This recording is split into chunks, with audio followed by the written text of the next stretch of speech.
tuned into me, you watching Gully TV, where I profess to be the best in promotion and marketing of hip hop, sports, and fashion. We got a special guest in the building from New Jersey.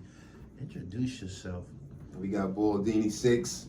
I know me as Ant, 6'7", tall Ant, Anthony, whatever you know me as. It's Bawldini in the building. I'm out here in Erie with my man Gully TV. The dribble, man. I appreciate you coming through, man. First off, why don't you tell me a little bit about yourself, man? You have clothing designer, have 6'7", two guard, swing, man. Like, give me your story, man. Let's start with the basketball first. You know, tell me something about you, man. Is you one of them 6'7" niggas, man, who just got height, or you one of them dudes who I'll climb up your body and punch you? You better ask about me, man. Ask about me. I'm one of those. I got a lot of bodies. I used to like dunking on people. Like, I had game, you know what I mean? I was good. I was the guy, you know what I mean? Nice. The little jokers from the hood used to be able to play with the big guys. So I was one of them. And then, you know, you get older, then it's like the summer leagues kick off. And if you from Newark, everybody know about the hole. If you ain't playing the hole in Newark, then you ain't playing Newark. Like, you can't say you play street ball in Newark if you ain't playing the hole. So tell me about the hole. Is this a spot where main event might have slid through? Yeah, man, we had, Shaq came down the hole, you know what I mean? We had NBA jokers come down the hole, ball with us in the summertime. Like, we had them all. We had NBA players went up, E-Rock, Eric Williams, you know what I'm saying? We was on the same team, like, you know what I'm saying? We had some guys, man. We had jokers who should have been in the league, could have been in the league, but for whatever reason wasn't in the league. Rest in peace, THRU, World. You know what I mean? He was short baller. You talking about Steph Curry range? Yeah. Way before that. This is what my show is about, man. This is what my show is about, man. I need to know about guys just like that because everybody didn't make it to the league. You know what I'm saying?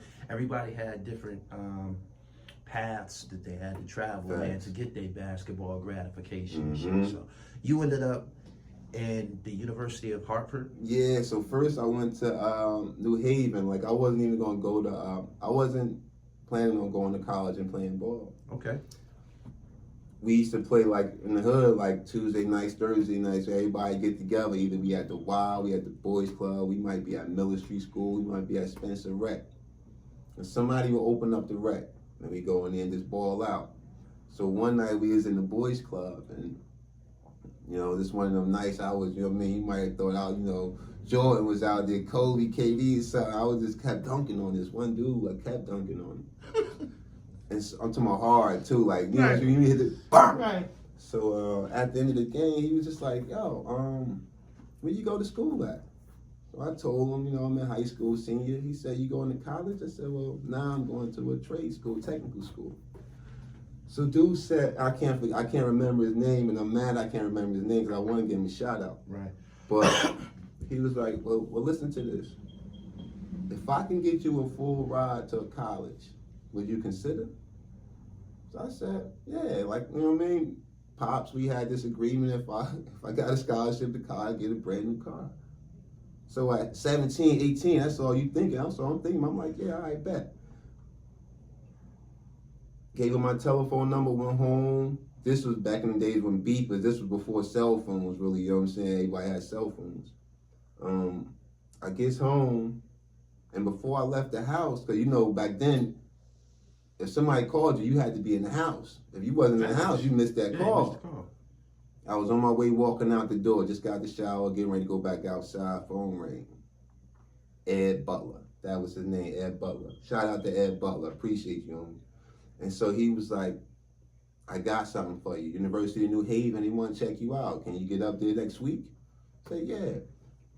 Me and my pops, we goes up to University of New Haven, they work me out. You know how they do, they make you play against one of their players. I dogged them on the spot, offered me a full ride. You know what I'm saying? Offered me a full ride. Me and Pops left from there, right to the Honda dealership, you know what I mean? I had my eyes on that EX Coupe, that Civic, 93. Right. Green, got me some rims on, he couldn't tell me nothing. So then, played the first year, I got Rookie of the Year, MVP, like shit like that. I was all conference. Then the next year, same shit. All conference, MVP. So now I'm thinking like, man, maybe I got a shot. You know, you start thinking, you on college now, you're looking at ESPN Sports Center every day, everybody looking at all the highlights and the hoopers. Then you start thinking like, oh shit, man, I could do that. All right, bet. I got to go D1. So I just got on and just researched the area, D1 schools in the area. Hartford was a D1 school. Got on the phone, called up there to the athletic department, told them who I was. They said, come up here. I drove up there, worked out for them. They offered me a full ride. I was like, bet. I already knew, I ain't going back to New Haven when I goes back down there. So, from a pickup game, from somebody seeing you From a ranked, pickup game. so you ended up with a Division I Full ride. scholarship. Yeah, from a pickup game. All praise due to From a pickup game, you know what I'm saying? Because I was going to go to go to tech school, be an electrician. Right. So that happened. And, you know what I mean? Had a great time. I ended up, it was a league, USBL. Remember R. Kelly used to play in that league? I remember the United States Basketball League. Hold on, before we get there, Yeah. I need to know who you put in some work against when you was at Hartford and New Hartford. Haven. Yeah, I need some names. Shit, man. So the way it played out, we played like the only real notable schools that we played. UConn. UConn had a bad game. That's good money. But listen, They got at y'all ass, huh? you know the shit, right? So look, but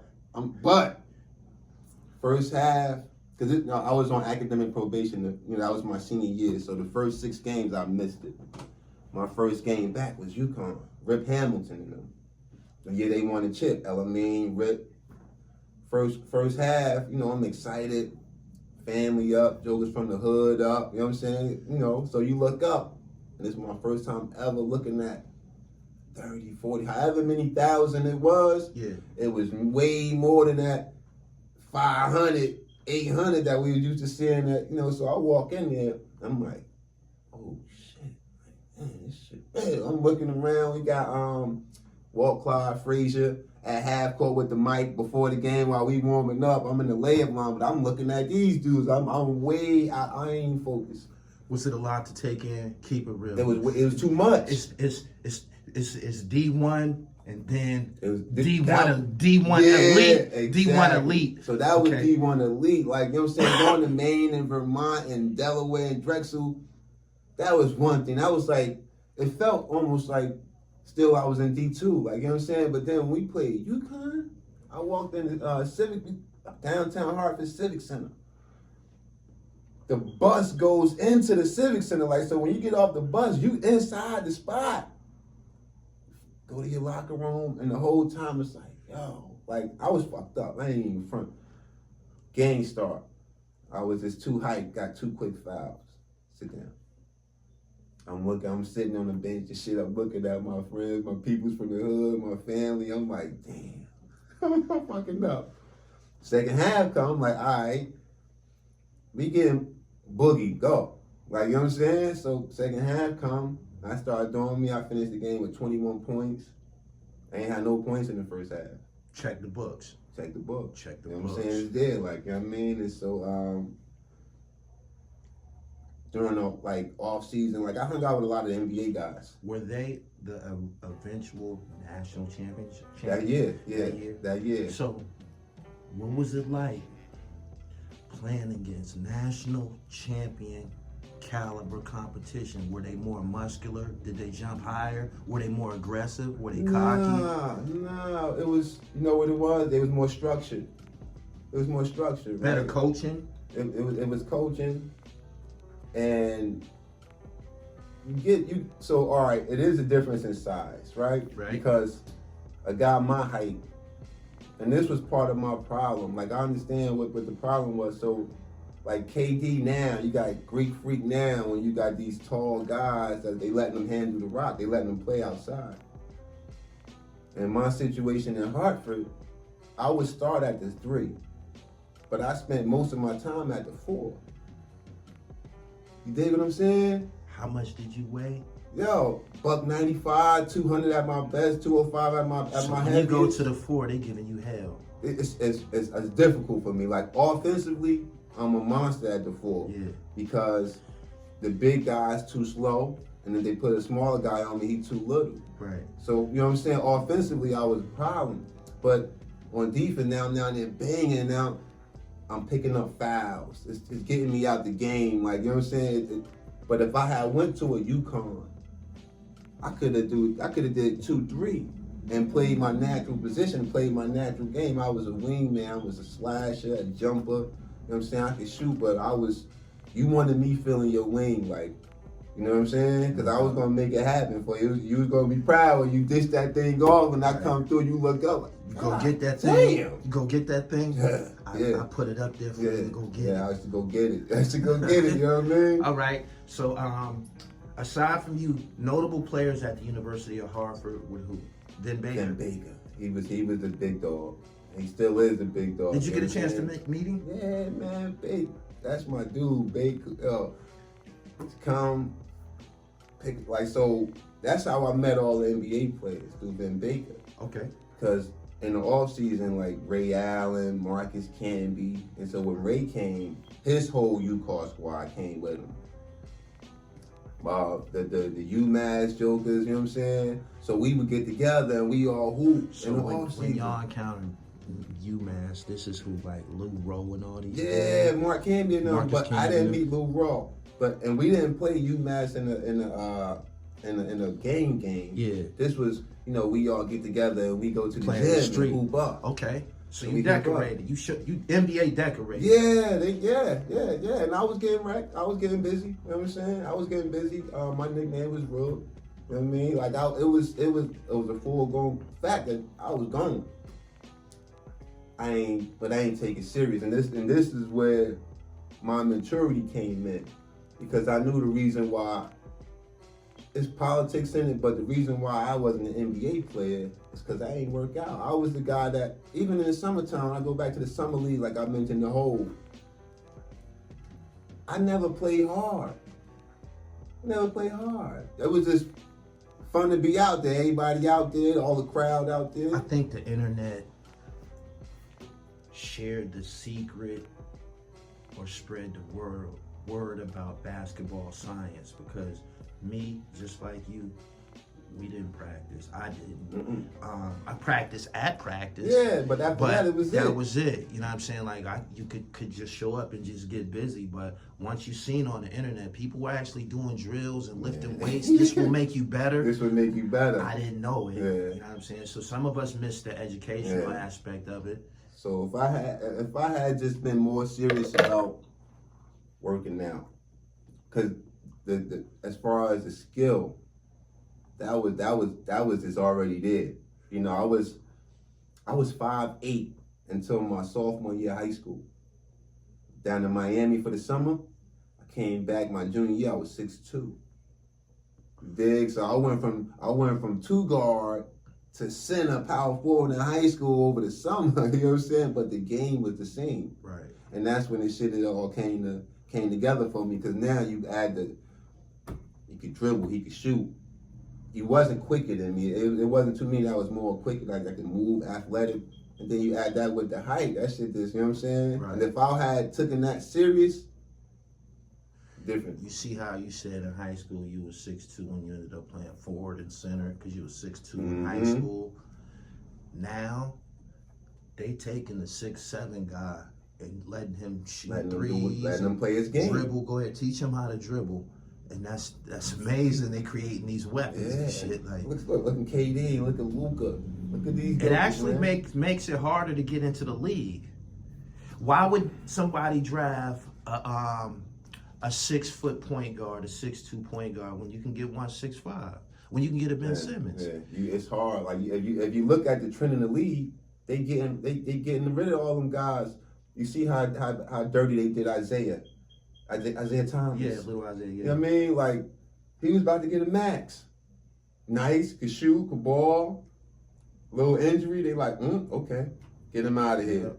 Kyrie next. They trying to get Kyrie, but the Kyrie is too nasty though. Kyrie is truly gifted. But he too nasty. When he get on the court, it's like, yo, no matter what they don't like about his, whatever they call him, his antics, his whatever, he get on that court and he putting up buckets. You can't do nothing with him. So, but they don't want the little guys in the league, man. They get rid of them little guys. So but I was there, man. How far did your professional career go, basketball? So I went after the USBL.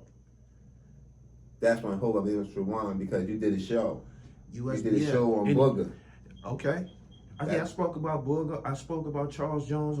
Julian Blanks was also in the USBL. So Charles Jones, well, I played against his brother in New Haven. His brother went to Bridgeport, Lamont. But when I went to USBL, that's when I linked up with Booger. And that's when you did that show, and I'm like, word, that joker was nasty. Because like I said, one time we was in Atlantic City. And he was coming down. He got to the foul line, and he got like 3 jokers around him. He hit with it. Here I come down the wing. He no look. Yeah. From there, it was like, yo, then we got kind of cool and shit. So we started, you know what I'm saying, during that time in that USBL league, you know what I'm saying? Like I went to New York with him a couple of times, but we, you know. Was Bug the best point guard you ever played with? Nah. Elijah Allen. Eli. Everybody know what I'm talking about. Newark, New Jersey. St. Benedict's Prep High School. Fairleigh Dickinson. Matter of fact, the year that I told you about when we played UConn, if you look at them records too, that same year, see when UConn played Fairleigh in the tournament, Eli gave him 45. Woo! Shit. Woo! 45. This the year they won the chip. Elijah Allen. Right now he coaching high school in Newark at University. That's a big number in the NCAA. That's a big Hank Gathers number. That's a big number.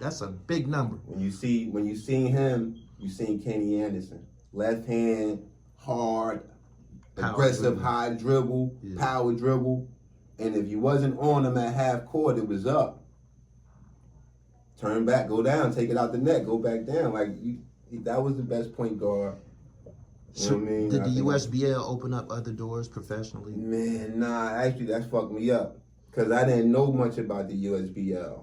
So when I saw that I got drafted to play in the USBL, I thought I was there already. You know what I'm saying? So my last college game, we had our conference tournament, we was in Delaware. When we lost that game, I ain't even get back on the school bus. I jumped in the car, so my homeboys, they came down from Newark. And that was the last time I'd been to Hartford. Like, I ain't even go back. I thought I was there, you know what I'm saying? I was dumb, young and dumb. And so that was politics. When then you start learning that all that shit be bullshit, be politics, right? They already know who doing what they doing. It's just a show. You know what I'm saying? Get your money because they offer people to walk on. You know, you could pay to go and try out for some of these teams. Okay. But they'll take your money. They have a gym full of about a couple hundred people, different courts. They start weeding out. Then it's, you know, you get down to the last week or so, veterans camp. And so then it's only a few people. But at that point, they already know what it is, who they going to have, what they going to do. And that's when I started noticing the bullshit. Like, it wasn't about your game. It wasn't about nothing. If the coach liked this guy, that's it. This is the guy that's going to shoot. This is the guy that we going to do the plays around. Everybody else. And this was when they still had the illegal defense. So it was like, go half court, your set start. You go stand over here. You go stand over here, like way over there, way over there. The play is over here. You see what I'm saying? Wow. If the ball come to you, don't shoot it. Pass it back. So you be like, man, I know, and everybody be sitting back and be like, yo, well, if you watching the NBA game, you remember these guys in college, they was all getting busy. Then you see them in the NBA, they look like they can't play. That's because they stripped them. They stripped their confidence because now you're thinking about your paycheck. So if the coach told me don't shoot, the ball came to me, oh shit, I'm open. If I shoot, I might get cut. I might never play again. You know what I mean? So I'm gonna do what the coach said. He said don't shoot. So no matter how crazy I look, I ain't gonna shoot the ball. I'm gonna wait. Like you see jokers like, yo, the rim right there, put it up. Don't even look at the rim because it's already brainwashed. Like, you know what I'm saying? And that's what happened to him. After that, went overseas to Israel. That was another whole ordeal. The first thing they tell you when you get to the game is where the bomb shelter's at. I grew up across the street from the projects. Like, you know what I'm saying? I done seen it all. I've been around and seen it all. When you playing basketball and you see, you know what I'm saying, you going to the spot and you just keep passing a whole bunch of people outside with all type of AKs and rifles, and when you get in, they like, all right, this where the bomb shelter at. How bad you really want to play basketball, right? So then got experienced some racism over there, and after that, I was like, dog, I'm out. Back home, next thing, you know what I mean? Get back home, get down to Atlanta. My agent set me up with a rookie camp. This was the year when they had traded for Jim Jackson and Isaiah Ryder. Remember, they had Rashawn McLeod running the 3 at the time. Okay. And so I already know I ain't got a shot here. You know what I'm saying? These jokers already got, max contracts at the time. It's like, this is just, okay, go ahead, see if you can show out, and maybe somebody else could grab you, like my man Rajah Bell. He ended up getting on like that. You know what I'm saying? We was all in the BD, Baron Davis. Like I played against some of these guys, man. They was, you know what I mean? They was all right. No doubt. So after basketball, and your basketball aspirations and opportunities had expired, at which point did you feel it was time to pursue clothing?